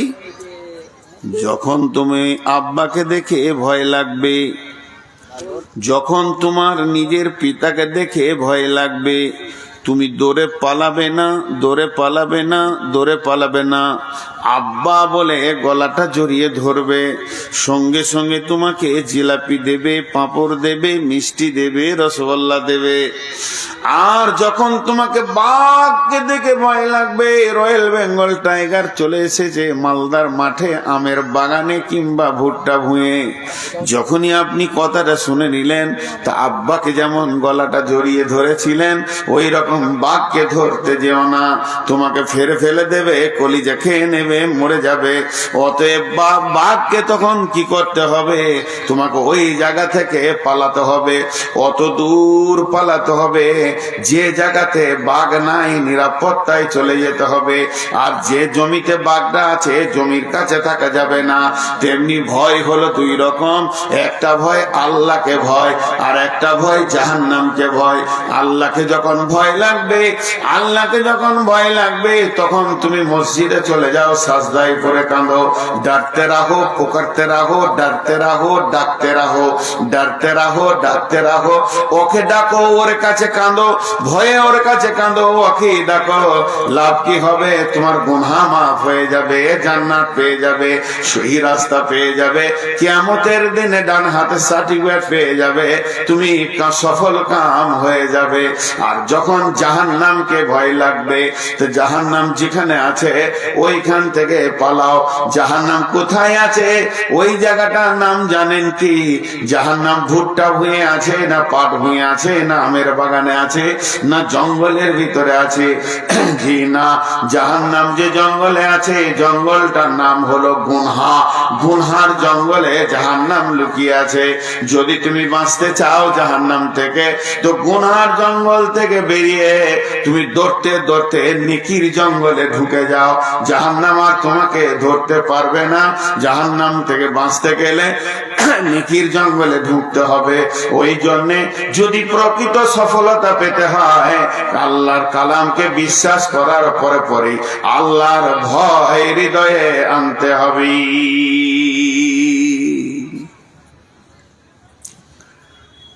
আল্লাহ আছে না নেই?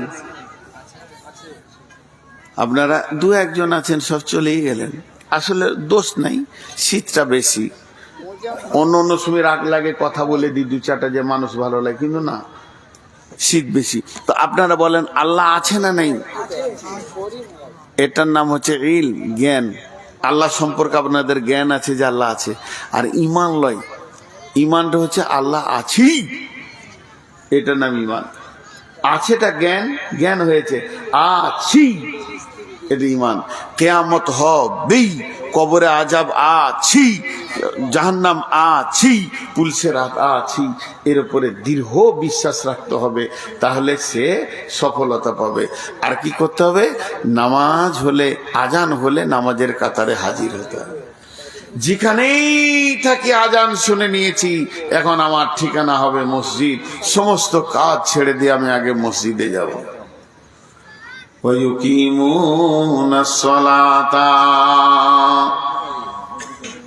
যখনই আজান হয়ে যাবে, মুমিন আর কোথাও থাকবে না, কিছুই করবে না, সোজা এসে মসজিদে ঢুকে যাবে। যদি একটা লোক পৃথিবীতে ছোটখাটো গুনাহ করে আর আজান শুনে যদি সে মসজিদে যায়, লোকটার ইমান আছে তুমি বলতে পারো, তবে কমজোর ইমান হলো ইমান আছে। আল্লাযীনা ইয়ুকিমুনাস সালাতা, আর 5 নম্বরে হলো ওয়া মিম্মা রাযাকনাহুম ইউনফিকুন, নিজের রুজি থেকে, নিজের মাল থেকে তুমি আল্লাহর রাস্তায় দান করবে, দিতে থাকবে। মুমিন কোনোদিন বখিল হয় না। আমাদের ধারণা যার টাকা বেশি তার দান বেশি, যার টাকা ঢেরি তার দান বেশি। জি না, যার ঈমান বেশি ওর দাম বেশি, ওর দান বেশি। হযরত আবু বকর এক মুষ্টি নিজে বলছে, ইয়া রাসূলুল্লাহ এটা নেন। উমর নিয়ে যাচ্ছেন, সমস্ত নিজে নিজের মাল আল্লাহ রাসূলের কাছে জমা করছেন। আল্লাহ তাবারাক ওয়া তাআলা এই জন্য বলছেন ওয়া মিম্মা রাযাকনাহুম ইউনফিকুন, নিজের রুজি থেকে আল্লাহর রাস্তায় দান করতে থাকবে। মুমিন কোনদিন বখিল হয় না। জি, শাসকেন্দার বাসা, এই ধন মাল ছিল তোমার দাদার, সে মরে গিয়ে আজ হয়েছে বাবার।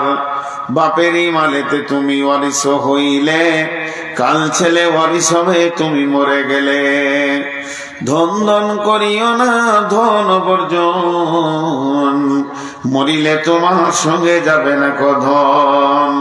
ধন ধন করিও না ধন উপার্জন, মরিলে তোমার সঙ্গে যাবে না ধন।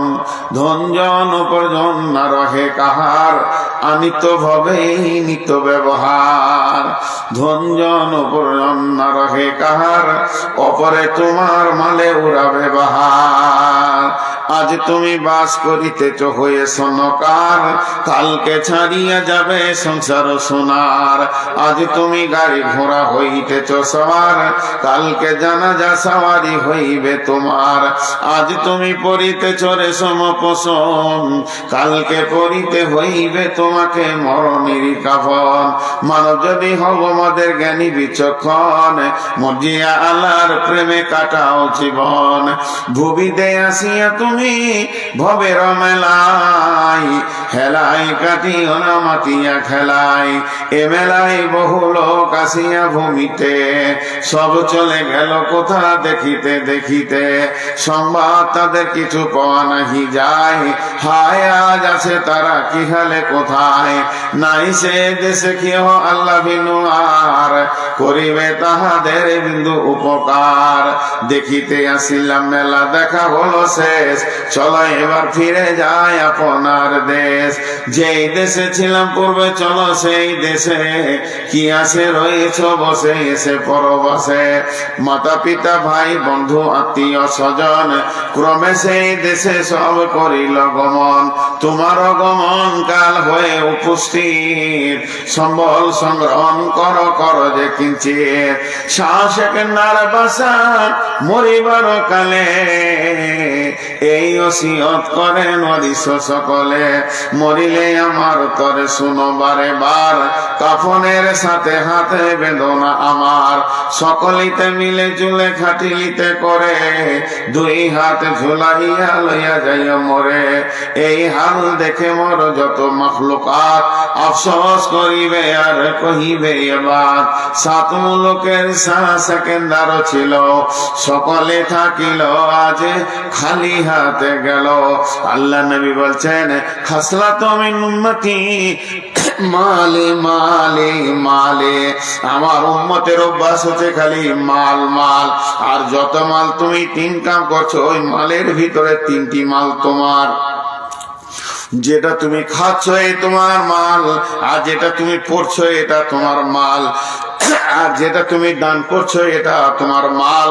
বাকি তোমার মাল নয়। তুমি মরে দেখো যাদের মাল তারা ভাগে বসে যাবে। যাদের মাল তারা ভাগ বন্টনে বসে যাবে। বিশ্বনবী বলছেন, ইত্তাবাল মাইয়াতা সালাসাতুন ফায়ারজিআনি ইসনানি ওয়া ইয়াবকা মা হুয়া ওয়াহিদুন। ইত্তাবাহু মাহলুহু আহলুহু ওয়া আমালুহু ফায়ারজিআনি ইসনানি মালুহু আহলুহু ওয়া ইয়াবকা মা হুয়া ওয়াহিদুন আমালুহু। আল্লাহ নবী বলছেন, মানুষ যখন মরে যায় ওর সঙ্গে তিনটে জিনিস যায়। দুইটা ফিরে আসে, একটা কবরে চলে যায়। যে দুটা ফিরে আসে আহাল আর মাল, কবরে চলে যায় সেটাই হলো তার আমল। ধরণীর বুকে যত আশা আর চিনু সম্পদ যত, তোমারই মাটিতে মিশায়া যাবে হায় আমার দেহের মতো। কত জনে এসে স্নেহ মমতায় ডাকিবে নামটি ধরে, কত বন্ধুর শীতের অশ্রু ঝরিবে তোমার পরে। তাহলে মাল দান করতে হবে। আমি 8টা গুনিয়ে দিই। 1 নম্বরে কিতাবের ওপরে বিশ্বাস রাখতে হবে। 2 নম্বরে হলো আল্লাহর ভয় রাখতে হবে। 3 নম্বরে যা দেখা যায় না অদৃশ্যে গায়েবে সেটা বিশ্বাস করতে হবে। 4 নম্বরে হলো নামাজের কাতারে যেন পাওয়া যায়। আর 5 নম্বরে হলো দানের ময়দানে পাওয়া যায়। 6 নম্বরে ওয়াল্লাযীনা ইউমিনুনা বিমা উনজিলা ইলাইকা, আমার গোলাম রে তোদের উপরে যেটা নাজিল করা হয়েছে, আমার নবীর উপরে দিয়ে তোদেরকে যে কিতাবটা দেয়া হয়েছে, এই কিতাবটার উপরে বিশ্বাস রাখতে হবে, ঈমান রাখতে হবে। এটা সত্য কিতাব, এর মতো সত্য আর পৃথিবীতে কিছু নাই, এইটাই হলো সত্য কিতাব। ওয়াল্লাযীনা ইউমিনুনা বিমা উনজিলা ইলাইকা। আর 8 নম্বরে হলো, 7 নম্বরে হলো ওমা উনজিলা মিন কাবলিকা, আসমান থেকে শুধু কোরআন আসেনি, তৌরাত, ইনজিল, জবুর, কোরআন আরব কিতাব এসে আসমান থেকে মোট কিতাব 125-এর থেকেও বেশি আছে। 125 জন নবী রসুল এসেছিলেন যারা আল্লাহর কাছ থেকে কিতাব এনেছিলেন। এই কিতাবের উপরে বিশ্বাস রাখতে হবে। সমস্ত রসুল যত কিতাব এনেছে কোন কিতাবটা মিথ্যা নয়, সব কিতাবগুলি সত্য, কিন্তু আমলের সময় কোরআনকে মানতে হবে। আমাদের জিন্দেগিতে আমল অন্য কিতাব নিয়ে করলে হবে না, কোরআনের উপরে আমল করতে হবে। ওয়াবিল আখিরাতি হুম ইউকিনুন। আর কঠিন জান্নাত আর জাহান্নামের উপরে দৃঢ় বিশ্বাস রাখতে হবে, আখিরাতের উপরে ইয়াকিন রাখতে হবে। এতটুকু অটল হলে হবে না। ওয়াবিল আখিরাতি হুম ইউকিনুন, আখিরাতের উপরে পূর্ণাঙ্গ বিশ্বাস রাখতে হবে। এবার ভাইয়েরা আমার গুনেলেন, 8টা বলা হয়ে গেল। 1 নম্বরে হলো এই কিতাবটার উপরে কোনো সন্দেহ নাই। 2 নম্বরে হলো আল্লাহর ভয় দিলে রাখতে হবে। 3 নম্বরে হলো আপনার কিনা গায়েবে যা দেখি নাই তার উপরে বিশ্বাস করতে হবে। 4 নম্বরে হলো নামাজ পড়তে হবে। 5 নম্বরে হলো মাল দান করতে হবে। 6 নম্বরে হলো এই কিতাবটা যে নাজিল করেছে আল্লাহ, এর উপরে দৃঢ় বিশ্বাস রাখতে হবে। 7 নম্বরে পূর্বের যত কিতাব এসেছিল সেই কিতাবের উপরে সন্দেহ রাখলে হবে না, ঈমান রাখতে হবে। আর 8 নম্বরে হলো ওয়াবিল আখিরাতি হুম ইউকিনুন, আখিরাতের উপরে, আখিরাত বলা হয়েছে জান্নাত আর জাহান্নামকে, এর উপরে বিশ্বাস রাখতে হবে। এই 8টা কাজ যে করবে, 8খানা বিশ্বাস যার থাকবে, এই 8টা কাজ যে করবে, 8খানা বিশ্বাস যার থাকবে, এই 8টা কাজ যে করবে, 8খানা বিশ্বাস যার থাকবে। এবার আল্লাহ তার জন্য কি বলছে দেখেন, উলাইকা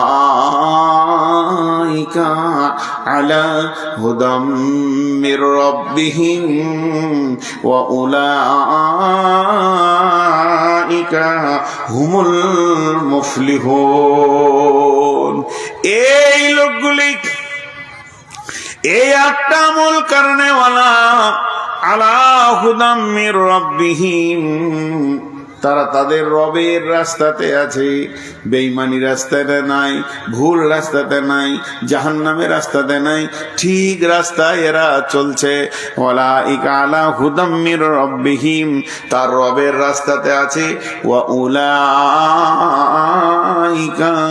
হুমুল মুফলিহুন, এই লোকগুলি কিয়ামতের মাঠে সফলতা পেয়ে যাবে। কাদ আফলাহাল মুমিনুন, সেই দিনই মুমিনরা সফলতা পেয়ে যাবে।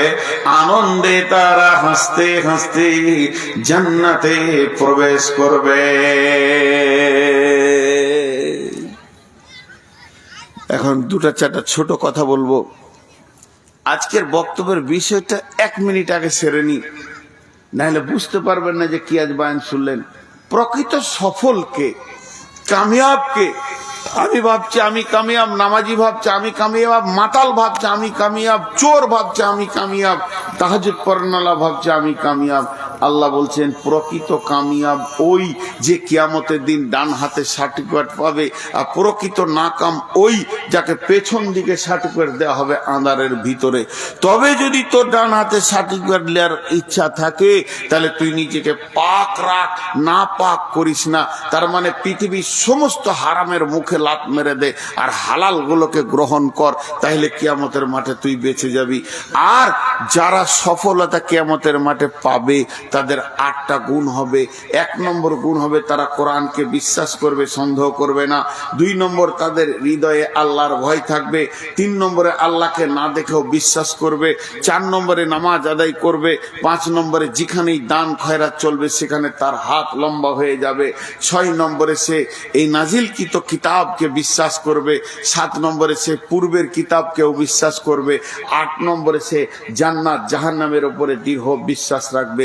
এই 8টা গুণে গুণান্বিত যে হবে, আল্লাহ বলছেন উলাইকা আলা হুদাম মির রব্বিহিম, এই লোকগুলো তার রবের রাস্তাতে আছে। ওয়া উলাইকা হুমুল মুফলিহুন, এরাই সেদিন সফল কাম হবে। আজকের বক্তব্যের বিষয় টোটাল শেষ। এখন এটা ঈদগাহ। ঈদগাহ মানে একটা মসজিদ। ঈদগাহ একটা বছরের মসজিদ। যেমন সৌদি আরবে একটা মসজিদ আছে, মসজিদের নামরা বছরে একবার খোলা হয়, জোহর আসর নামাজ হয়, মাগরিব ইশার হয় না, 2 ওয়াক্ত নামা হয় আরাফাতের ময়দানে। বিশ্বনবী বলছেন মান বানা লিল্লাহি মসজিদান বানাল্লাহু লাহু বাইতান ফিল জান্নাহ, পৃথিবীতে যে মসজিদ বানিয়ে গেল, মসজিদে জায়গা দান করলো, মসজিদের ভিতরে যে টাকা পয়সা খরচা করলো, কেমন ক্যাপাসিটি, বানাল্লাহু লাহু বাইতান ফিল জান্নাহ। ও আমার মা, ওরে আমার ভাই, এই মসজিদ এমন একটা জিনিস, ঈদের নামাজ হবে, এর জন্য আল্লাহ আপনার জান্নাতে ঘর বানাবে। আর এই জন্যে আল্লাহ সুন্দর অট্টালিকা আপনার বানাবে।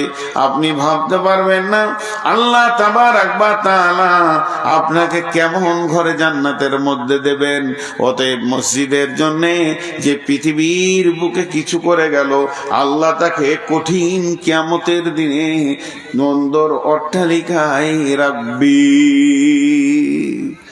জি, মাল তো আপনার ওইটাই যেটা আপনি দান করেছেন, আর আমলের ভাগ হয় না। আমি যদি পৃথিবীতে জমি জায়গা বাড়ি ঘর ছেড়ে যাই, ওয়ারিসরা ভাগ করবে, কিন্তু আমি যে 5 ওয়াক্ত নামাজ পড়ছি ওয়ারিসরা ভাগ করতে পারবে না নাকি? আমি যে দান করেছি এর ওয়ারিসরা ভাগ করবে না। বিশ্বনবী সাহাবীদেরকে সামনে ডেকে বললেন, রে আমার সাহাবীরা, বলো তোমরা নিজের মালকে বেশি ভালোবাসো না পরের মালকে বেশি ভালোবাসো? সাহাবীরা বললেন নিজের মালকে ভালোবাসি। নবীজি বললেন না, নিজের মাল তো তোমার ওইটাই যেটা তুমি দান করেছো, আর যেটা তুমি ছেড়ে চলে যাবে এটা কালকে তোমার বন্টন হবে। অতএব আমরা পরের মালকে ধরে আঁকড়ে বসে থাকি, আমরা নিজের মালকে অত ভালোবাসি না।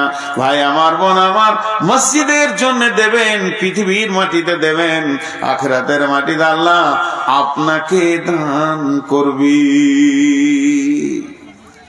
কেউ একজন, এই জটা লোক বসে আছেন, 1000 করে বলেন তো। 1000 বেশি দাবি করছি না। এই যা 10,000-এর লোক আছে। আমার কাকা কাকি নামে 3500 টাকা দোয়া চেয়েছে ওর মা বাবার জন্য। কত যে 5000? 3500 টাকা। 3500 টাকা চাচা চাচির নামে 1500 টাকা দিয়ে দেন। ওকে পাঠিয়েছে। আচ্ছা, পাঠিয়েছে, তা দোয়া করবো ইনশাআল্লাহ, দোয়া করবো মা বাবার জন্য। আর আমি অবাই দূর আগে তো দিয়েছি, যা এখন 500 টাকা আবার দিলাম। আগে কত দিয়েছেন? একটা মুরগি পয়সা আগে যা লাগে দিয়েছি। হ্যাঁ, আর এখন 500 টাকা দিয়েছেন। আর আচ্ছা, আপনি কি করেন? ছোট মোটো দোকান দিয়েছি, অনেক দিয়েছি। আপনাকে দেখে খুব শিয়ানা মনে হয়। দেখেন সবাই বলছে ওবাইদুলকে বেশি দিয়েছি, আমি অনেক দিয়েছি। না না, আরো খরচ আছে, দিয়েছি, পার্সোনাল দিয়েছি। দেন কিছু দেন, আরো 500 টাকা, আরো 500 টাকা। দেখেন আমি জবরদস্তি নিতে পারি না। জি ভাই, আর কেউ আছেন? মাশাআল্লাহ, 1000 টাকা দেনেওয়ালা আর কেউ আছেন? 1000 2000 2 ব্যাগ সিমেন্ট, এটা লেখেন তো। আমার বাবা মায়ের জন্য আমি 10,000 টাকা। হ্যাঁ বেনামি বলছেন কেন গো, দেন বেনামিতে 10,000 টাকা। এ দেখেন 2 ব্যাগ সিমেন্ট বলছে, বাবার নামে বেনামে তো আমরা কোথায় খুঁজে বেড়াবো তাকে বেনামে দিয়ে দিয়েছে নগদ, বেনামিতে নগদ 10,000। বাবার জন্য এই যে বাবা মায়ের নামে একজন দান করলো আল্লাহ, আর এই বাপের নামে দান করেছে মাবুদ, তাদের মা বাপ দান করো।